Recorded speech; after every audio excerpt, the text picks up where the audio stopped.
Hello guys, आज हम देखेंगे आर.डी. शर्मा के बुक से एक्सरसाइज 3.4 पार्ट 2 का। क्यों हम पार्ट 2 कह रहे हैं? क्योंकि ये एक्सरसाइज 3.4 दो बार दे दिया गया है, तो हम नेक्स्ट पार्ट की बात कर रहे हैं। इसमें हम क्वेश्चन नंबर 3 देखेंगे, यह क्लास 10 से लिया गया क्वेश्चन है।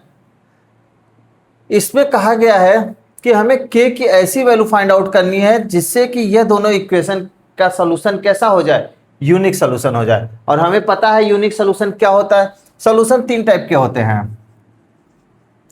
सॉल्यूशन तीन टाइप के होते हैं। पहला एक होता है यूनिक सॉल्यूशन, दूसरा होता है आपका नो सॉल्यूशन, तीसरा होता है इनफाइनाइटली मेनी सॉल्यूशन।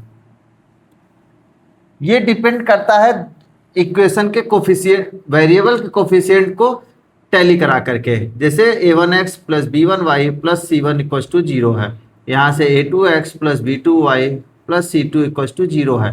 तो यहाँ से हम क्या टैली कराएंगे, a1 upon a2 is not equal to, अगर b1 अपॉन b2 है तो हम c1 अपॉन c2 चेक नहीं करेंगे, हमें पता चल जाएगा कि इनफाइनाइटली मेनी सॉल्यूशन है। मतलब ये दोनों इक्वेशन का जो सॉल्यूशन आएगा, हम सॉल्व करें चाहे ना करें, उससे पहले ही हमने बता दिया कि इनफाइनाइट ये यूनिक सॉल्यूशन होगा। इसका यूनिक सॉल्यूशन मतलब x और y की वैल्यू केवल एक होगी।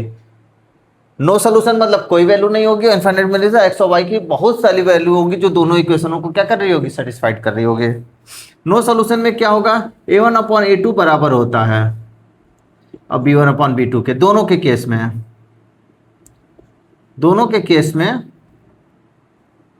a1 अपॉन a2, लेकिन हम ये दोनों किस पे डिपेंड करता है, c1 अपॉन c2 पे।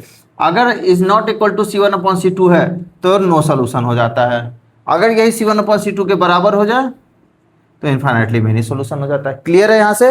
तो हम इस तरह से इक्वेशन को बिना सॉल्व किए ही बता देते हैं कि उसका सॉल्यूशन किस टाइप का होगा। तो हम यहाँ पे हमें क्या करना है, a1 यहाँ से हम पहले लिखेंगे क्या, kx प्लस का 2y माइनस का 5 इक्वल टू 0। यहाँ से a1 की वैल्यू k, b1 की वैल्यू 2 और c1 की वैल्यू माइनस का 5 यहाँ से निकल आया। 3x plus Y equal to 1, तो हम इसको इस तरह से लिख लेते हैं, 1 इधर ला करके। इसको अगर हम टैली कराएंगे किससे, a2x plus b2y plus c2 equal to 0। इससे अगर हम टैली कराएंगे तो यहाँ से आएगा a2 इक्वल टू 3।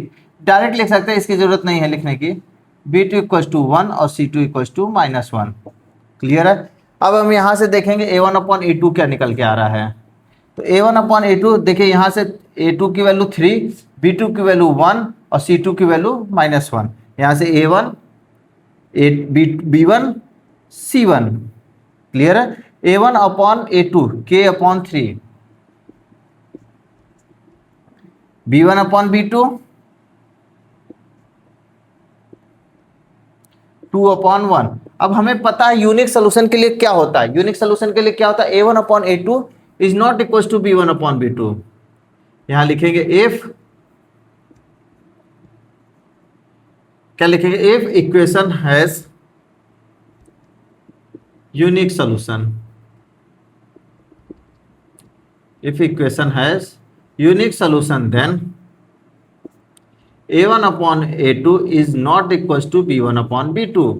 तो a1 अपॉन a2 की वैल्यू क्या है, k अपॉन 3 रख दिया हमने, और b1 अपॉन b2 2 अपॉन 1। तो यहाँ से sorry is not equal to, तो k is not equal to 3, मतलब k का मान 6 को छोड़ करके कुछ भी आप रख देंगे तो इनका सॉल्यूशन कैसा हो जाएगा, यूनिक सॉल्यूशन हो जाएगा। तो वैल्यू ऑफ k क्या निकल के आया, value of k is all real number except 6। Value of k is all real number except 6, मतलब 6 को छोड़ के कोई भी रियल नंबर 6 का यहां आप अगर रखते हैं तो ये दोनों इक्वेशन कैसे हो जाएंगे, यूनिक सॉल्यूशन हो जाएंगे इनके। क्लियर है? आई होप आप लोग को बहुत अच्छे से समझ में आया होगा। Thank you guys.